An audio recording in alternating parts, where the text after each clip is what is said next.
ஐஏஎஸ்ஸாக இருந்தாலும் ஐபிஎஸ்ஸாக இருந்தாலும் சிஏவில் வந்து நீங்கள் தகுதி உள்ள நபராக மாறணுங்கிறதுக்கு கல்வி தகுதி, நடத்தை தகுதி, அதுக்கடுத்து ஒன்றை வெளிப்படுத்தும் போது தெளிவாக வெளிப்படுத்தக்கூடிய மொழி அறிவு, அதே போல் குரலை மேம்படுத்தக்கூடிய, அதாவது உங்களுடைய வாய்ஸ் டோன் அப்படின்னு சொல்லக்கூடிய அந்த வாய்ஸ் கல்ச்சரை டெவலப் பண்ணணும்.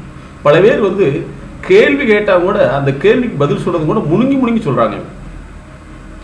கடைசியில் அவங்க எந்த வார்த்தையை சொல்கிறாங்கன்னு தெரியாது. அப்புறம் அவங்க பேசுறது பக்கத்துலேயே கேட்காது.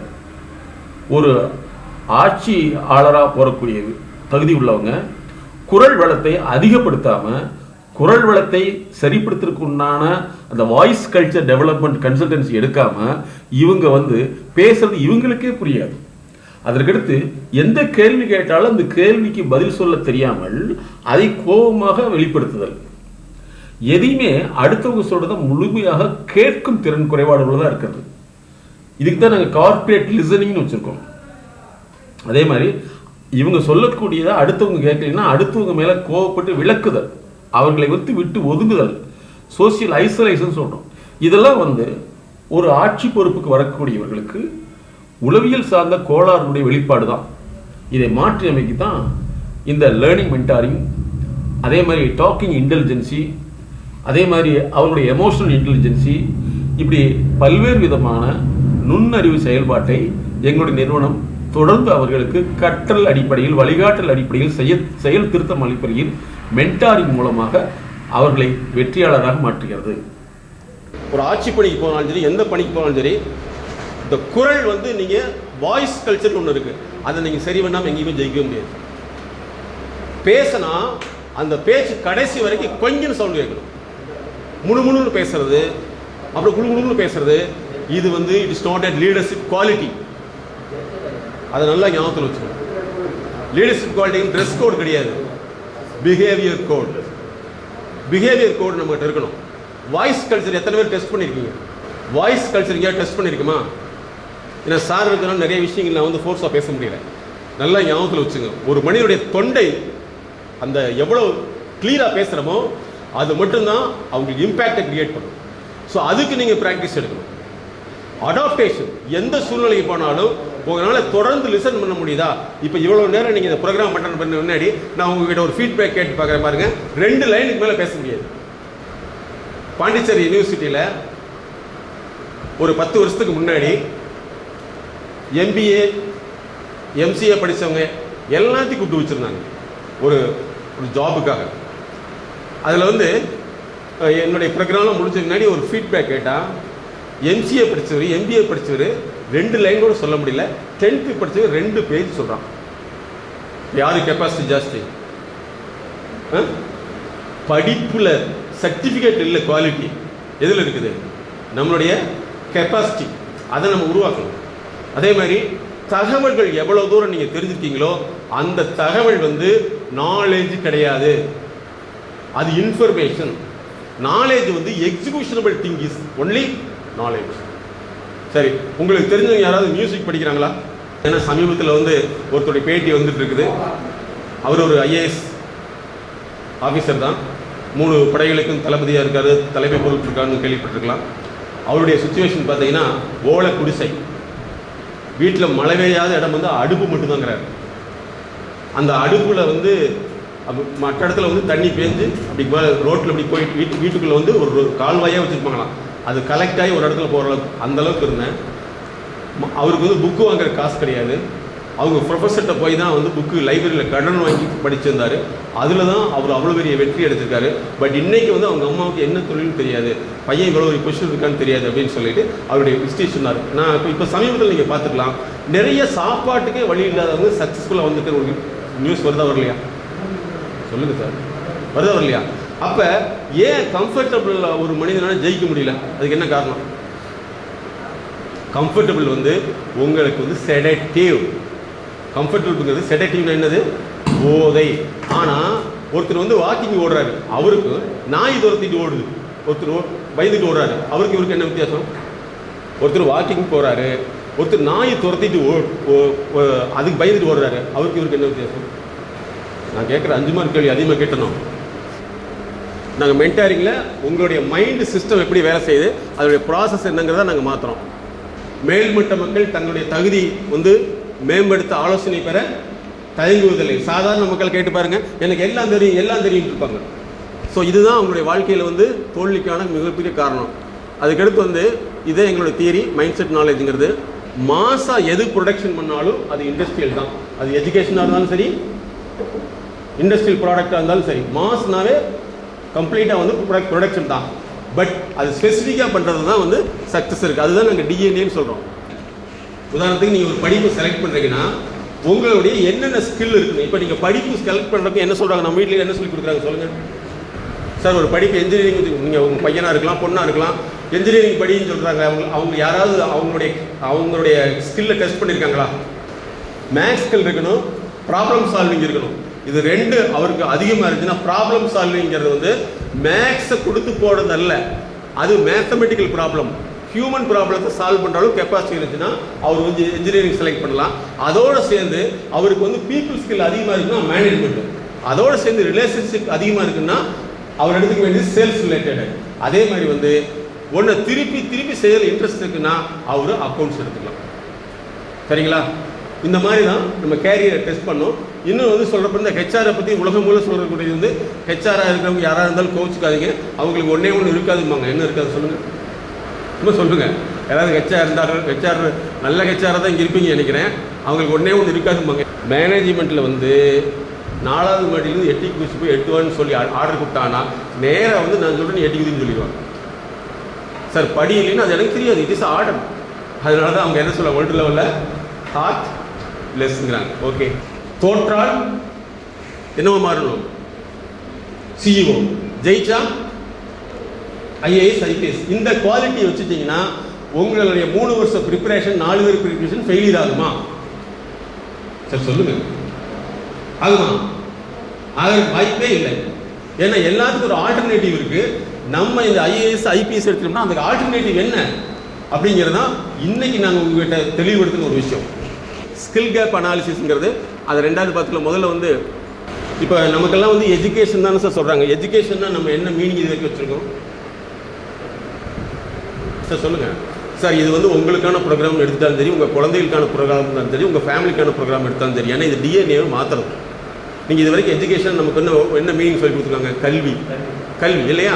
ஆனால் எஜுகேஷனுக்கு மீனிங்கிறது வேறு. சைக்கலாஜிக்கல் மீனிங் என்ன? Modification of behaviour is called education. உங்களுடைய நடத்தையை மாற்றக்கூடிய ஒன்றுக்கு பேர் தான் கல்வி. நடத்தையை மாற்றலைன்னா அதுக்கு பேர் கல்வி அல்ல. உங்கள் வீட்டில் வந்து எத்தனை பேர் நீங்கள் சொன்னால் கேட்டுக்கிறாங்க? அடுத்த கேள்வி, நானே சொன்னால் கேட்கறதுன்னு கேட்கக்கூடாது. எடுத்துக்க முடியுதா? சொல்லுங்கள். ஏதாவது ஒன்று சொன்னால், இன்றைக்கி வந்து நேற்று எங்கிட்ட கேட்குறாரு, சார் இன்றைக்கி யார் எதை சொன்னாலும் வந்து எனக்கு எல்லாம் தெரியும், அட்வைஸ் பண்ணாதுன்னு சொல்கிறாங்களே அப்படின்னு சொல்லி. நான் சொல்கிறேன் ரொம்ப நல்லது தான். நாளைக்கு இது உடம்பு சரியில்லைன்னு அட்வைஸ் பண்ண போனோன்னா ஒரு லட்சக்கணக்கில் சார்ஜ் பண்ணுவார். கரெக்டாக தப்பா இல்லையா? அதான் நடக்கும் போது. சரி, எஜுகேஷன் அப்படிங்கிறது வந்து ஃபஸ்ட்டு இந்த ப்ராப்ளம், இந்த விஷயங்கள் உங்களுக்கு இருக்கணும். என்ன அப்படின்னு சொன்னால், உங்களுக்கு வந்து எமோஷ்னலாக இருக்கு, அதை பற்றி தெரிஞ்சிருக்கணும். அதே மாதிரி அறிவு சார்ந்த விஷயங்கள் இருந்திருக்கணும். 2வது வந்து உங்களுடைய எத்தனிக் சோசியோ எக்கனாமிக் ஃபேக்டர் இருக்கணும். இந்த விஷயங்கள் 4 தெரிஞ்சிருந்தால் மட்டும்தான் அது எஜுகேஷன். இப்போ நம்ம எஜுகேஷனுங்கிறது வந்து, எஜுகேஷனில் ஒரு பார்ட் வந்து மொழி அறிவு நம்மளால் பண்ண முடியாதுன்னு மட்டும் நீங்கள் பாருங்கள். அதே மாதிரி ஒரு படிக்கக்கூடிய ஸ்டூடெண்ட் அப்படின்னா அவங்களுக்கு வந்து ப்ராப்ளம் சால்விங் ஸ்கில் இருக்கணும். அதுக்கடுத்து குட் இன்டர்பர்சனல் ஸ்கில் இருக்கணும். அதே மாதிரி அவங்க ஃபியூச்சரில் வந்து தன்னை எக்யூப் பண்ணுற ஸ்கில் இருக்கணும். இதுதான் எஜுகேஷன். இது வந்து பள்ளிக்கூடத்தில் வந்து உங்களுக்கு சிலபஸ் மாதிரி சொல்லித்தர மாட்டாங்க. இதுதான் மென்டாரிங்குடைய முக்கியமான விஷயம். இப்போ சார் வந்து 2 பேருமே, நம்ம சிட்டி என்ஜினியர் சாரும் கமிஷனர் சார் 2 வார்த்தை சொன்னார். எங்களுக்கு சரியான கைடன்ஸ் கிடைக்கலன்னு சொன்னாங்க. ஞாபகம் இருக்குதா?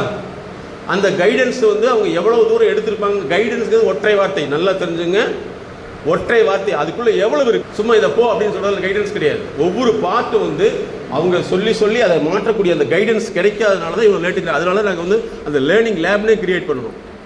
நல்ல ஸ்டூடெண்ட் அப்படின்னா இதில் என்னென்ன குவாலிட்டி இருக்குன்னு பாருங்க பார்க்கலாம். அகாடமிக் குவாலிட்டிஸ் என்னென்ன இருக்குது? கியூரியாசிட்டி, டிசிப்ளின், அப்புறம் டைம் மேனேஜ்மெண்ட், கிரிட்டிக்கல் திங்கிங், இது வந்து நமக்கு இருக்கணும். அதுக்கு அடுத்து வந்து பார்த்தீங்கன்னா கேரக்டரிஸ்டிக்ஸ், கம்யூனிகேஷன்ஸ். ஸோ இந்த குவாலிட்டி வந்து நம்மகிட்ட இருந்ததுன்னா நிச்சயமாக நம்ம ஜெயிக்க முடியும். அப்போ நீங்கள் வந்து ஃபஸ்ட்டு நீங்கள் தெரிஞ்சுக்க வேண்டியதுன்னா, நல்லா ஞாபகத்தில் வச்சுங்க, இந்த விஷயம் இங்கே இருக்குதுன்னு தெரிஞ்சுக்கிறதுலாம் அறிவு கிடையாது. இந்த விஷயத்தை எக்ஸிக்யூஷன் பண்ணலாம் தான் அறிவு. இன்றைக்கி வந்து நெட்டு எந்த அளவுக்கு வந்துருச்சோ அதே மாதிரி நெட் ஒர்க் கம்மியாயிடுச்சு. நெட் ஒர்க்குங்கிறது நெட்வொர்க் கிடையாது, அவங்களுடைய மொத்த வேலை கம்மியாயிடுச்சு. ஸோ இந்த வந்து நீங்கள் புரிஞ்சுக்கணும். ஒவ்வொரு குவாலிட்டி ஆஃப் ஸ்டூடெண்ட் அப்படின்னா இவ்வளவு கேட்டகரிஸ் இருந்தால் மட்டும்தான் அவங்களால சக்ஸஸ்ஃபுல்லாக பண்ண முடியும். இதை நான் கம்ப்ளைண்ட் பண்ணுறது கிடையாது. ஏன் அப்படின்னா, நம்ம போய் அங்கே ஒரு கோச்சிங் இன்ஸ்டியூட்டில் என்ன செய்யறோம்னா, என்ன திருத்துன்னு போகிறது கிடையாது. எதுக்காக போகிறது சொல்லுங்க? தெரியாததுக்கு போகிறதே கிடையாது. என்ன நல்லா சொல்லுங்க, என்ன பாஸ் பண்ணுங்கிறது தான் போகிறோம் இல்லையா? சரி, ஒவ்வொருத்தருமே வந்து அவங்க சிலபஸ் பேட்டர்ன், நீங்கள் மேக்ஸிமம் நீங்கள் பார்த்தீங்கன்னா சிலபஸ் பேட்டர்ன் வச்சுருப்பாங்க தவிர அவங்க தான் ஹார்ட் ஒர்க் பண்ணியிருப்பாங்க. ஸோ நம்ம வந்து என்னென்னா, என்னை திருத்து மென்டார் பண்ணுன்னு நம்ம சொல்கிறது. நம்மகிட்ட இன்றைக்கி இருந்து எல்லா காலேஜ்லையும் நாங்கள் பார்க்குற விஷயம் என்னென்னா, ஹோம்ஒர்க் கொடுத்தாலும் ஓடி போயிடுறாங்க, ஹோம்ஒர்க் செய்ய மாட்டேங்கிறாங்க. ஆர்கிடெக்சர் ஸ்டூடெண்ட்டாக இருந்தாலும் சரி, அக்கௌண்ட் ஸ்டூடெண்ட்டாக இருந்தாலும் சரி, ஹோம்ஒர்க் பண்ணது கிடையாது. அப்போ ஒரு குட் குவாலிட்டியாக ஒரு ஸ்டூடெண்ட் இருக்கணும்னா இவ்வளோ கேட்டகரிஸ் இருந்தால் மட்டும்தான் அவங்களால எதிர்காலத்தை சமாளிக்க முடியும். இன்னொன்று, நீங்கள் இன்னொரு 2-3 வருஷத்தில் வந்து இன்டர்வியூவில் ஹியூமன் இன்டர்வியூ இருக்காது, எல்லாம் ஆர்டிஃபிஷியல் இன்டெலிஜென்ஸ் வருது. அது நீங்கள் பார்க்குறது பேசுறதை வச்சு உங்களுடைய கெப்பாசிட்டி கண்டுபிடிச்சிடும். ஸோ உங்களுடைய குவாலிட்டி வந்து இதெல்லாம் இருக்கணுங்கிறத வந்து நீங்கள் இன்னையிலிருந்து உங்களை அதிகப்படுத்திட்டீங்கன்னா நிச்சயமாக முடியும். அது ஐஏஎஸ் படிக்கிறாலும் சரி, ஐபிஎஸ் படிக்கிறாலும் சரி, ஃபர்ஸ்ட் குவாலிட்டி அகாடமிக் குவாலிட்டிஸ் உங்ககிட்ட என்னென்ன இருக்குது. கியூரியாசிட்டிங்கிறது வந்து நீங்களாக வந்து என்ன செஞ்சுருக்கீங்க. ஒரு சப்ஜெக்ட் நினைவு வச்சுக்க முடியல, நான் என்ன சார் மென்டாரிங் பண்ணணும், நான் என்ன பண்ணணும் அப்படின்னு நம்ம கேட்டிருக்கோமா? அதுக்கடுத்து நம்மளுடைய கம்யூனிகேஷன் ஸ்கில். கம்யூனிகேஷன் அப்படிங்கிறது வந்து உங்களால் வந்து ஒரு 2 மணி நேரம் ஒரு ப்ரெசன்டேஷன் பண்ண முடியுதா? நான் கேட்குறது கேள்வி தான், சொல்லிக் கொடுக்குறதில்ல எங்களுடைய வேலை. சோக்ரேட்ஸ் கேள்விப்பட்டிருக்கீங்களா? சாக்ரட்டிஸ் உடைய முக்கியமான பிலாசபி என்ன தெரியுமா? கேள்வியை கேட்டார். கேள்வியை கேட்டதுனால தான் அவருக்கு என்ன தண்டனை தெரியுமா? 500 பேர் சேர்ந்த குழு தண்டனை கொடுக்குது. இவர் இளைஞர்களை வழிகெடுத்து விட்டார், இளைஞர்களை கேள்வி கேட்க வைத்து விட்டார். இவருக்கு என்ன தண்டனைனா விஷத்தை குடிக்க வைக்கணும். அதுல வந்து கிட்டத்தட்ட பாதிக்கு மேல உள்ளவங்க வந்து விஷத்தை குடிக்கிறதுக்கு ஜட்ஜ்மெண்ட் கொடுத்தாங்க. அந்த விஷத்தை கொடுக்குறப்ப வந்து அந்த காவலாளி அழுகுறான், நீங்க இவ்வளவு நல்லது செஞ்சு உங்களுக்கு கொடுக்க வேண்டியதா போச்சேன்னு சொல்லி ஒரு கடமையை செய்யப்பாங்கிறார். விஷத்தை குடித்து நடக்க வைக்கிறாங்க. அப்படி துவண்டு கால் போடுறப்ப கீழே படுத்துங்க சார் சொல்றாப்புல, கீழே படுத்துக்கிறாப்புல, அப்படியே உயிர் போயிருக்கு. ஆனால் யாரெல்லாம் வந்து விஷம் குடிக்கிறதுக்கு அப்ரூவல் பண்ணாங்களோ அவர்கள் அத்தனை பேருமே தற்கொலை பண்ணி செஞ்சுட்டாங்களா? குற்ற உணர்வு. நல்லா ஞாபகத்தில் வச்சுங்க. அப்ப இந்த உலகத்தில் வந்து கேள்வி கேட்கறது மட்டும்தான் அறிவு அப்படிங்கிறது எப்ப தெரிஞ்சிருக்காங்க? எங்களுடைய கோட்டிங்ல ஒன்று போட்டிருக்கோம். இன்னைக்கு வந்து மாணவர்களுக்கு கேள்வியும் கேட்காதே, பதிலும் நீ கண்டுபிடிக்க வேணாம், கேள்வி நானே கொடுத்துட்றேன், பதிலை நானே கொடுத்துட்றேன். அப்போ உங்களுக்கு என்ன வேலை? இப்படிதான் இல்லைங்களா?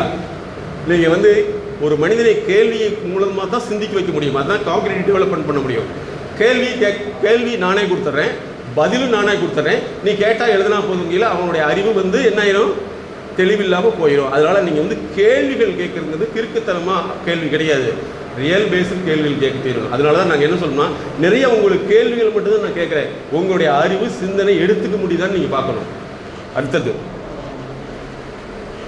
கோல் ஓரியன்டட் ஃபோக்கஸ், அப்புறம் டீம் ஒர்க்கு, ஆர்கனைசேஷன், அப்புறம் ரிசோர்ஸ்ஃபுல்னஸ், அப்புறம் இந்த பாசிட்டிவ் நெகட்டிவ்ங்கிற விஷயத்தை எடுக்காதீங்க சார். திருடுறது பாசிட்டிவா நெகட்டிவா?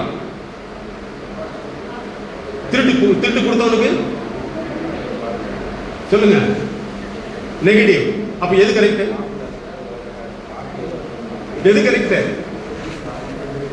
பாசிட்டிவா நெகட்டிவா எது கரெக்ட்? இந்த பாசிட்டிவ் நெகட்டிவ்ங்கிற விஷயத்தை நாங்கள் எடுத்துக்க வைக்க மாட்டோம். நாங்கள் அதனால என்ன செய்வோம்? ரியாலிட்டின்னு சொல்றோம். என்னது ரியாலிட்டி? அப்ப நீ ரியாலிட்டி மோடுக்கு வந்துடும், எது கரெக்ட் அப்படிங்கிறத முக்கியம். தவிர யாருக்கு கரெக்ட் அது பாசிட்டிவ், யாருக்கு தப்பு அது நெகட்டிவ், அது தேவையில்லை. சரியா? நீங்கள் குழந்தைகளுக்கு வந்து பாசிட்டிவ் பேரண்டிங் ஒன்று சொல்லி கொடுக்குறாங்க பார்த்தீங்களா, அது உங்களுடைய குழந்தைகளை வந்து முற்றிலுமாக ஏமாற்றக்கூடிய வேலை. அதுக்கு தான் நாங்கள் ட்ரூ பேரண்டிங்னே வச்சுருக்கோம்.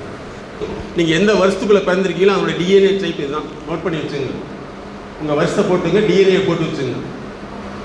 நீங்கள் எந்த வருஷத்தில் பிறந்தீங்கன்னு பாருங்கள், அதுதான் உங்கள் டிஎன்ஏ டைப்பு. இப்போ போய் நீங்கள் புதிய பையனை போய் பேச முடியாது. ஏன்னா அவன் டிஎன்ஏ வேறு, உங்கள் டிஎன்ஏ வேறு, உங்கள் அப்பாவுடைய டிஎன்ஏ வேறு. உங்கள் ஏஜ் போட்டு பாருங்க, அது எந்த ஏஜுக்குள்ள நீங்கள் பிறந்தீங்களோ அது உங்கள் டிஎன்ஏ தான். Welcome to MSK life clinic foundation.